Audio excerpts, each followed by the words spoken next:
7 things that you'll feel during no contact. Number 2, the rage that you feel isn't about her, bro.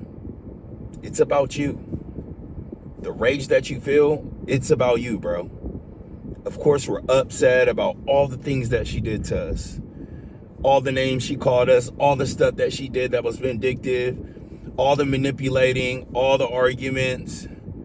But to be honest, the only way to heal is realize that you're angry at you, brother. And it took me years to realize that. I didn't heal until I realized I was angry at me. I was angry at me because I was angry that I let her throw me off track. I was angry that I compromised my dreams, my journey in life, and who I said I was going to be for a woman. I was angry at myself because I knew better, and I knew I was supposed to do better. And the way I grew up, I knew that I should have been avoiding this. I knew that I should have protected my sovereignty.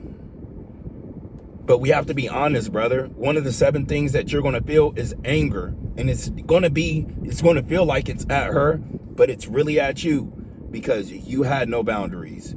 You let your guard down. You let her lead. You took your foot off the gas.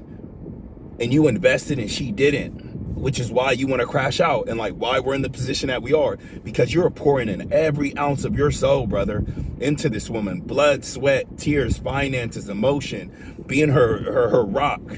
And at the end of the day, she was just basically like giving you little tad bits of investments. That's why when she left, it was nothing to her compared to you holding on to a relationship, because once you take a step back, you realize she had nothing invested. You were the only person investing.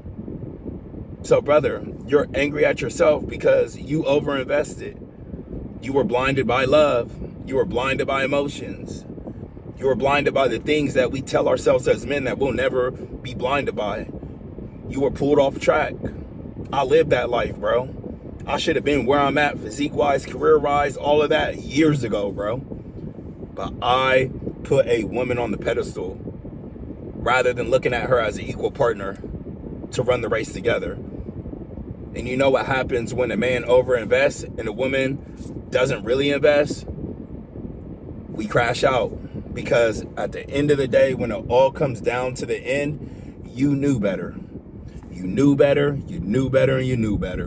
And it's okay, because now it's a learning experience. All right, big dog. So I'll catch you on the next one. Remain stoic.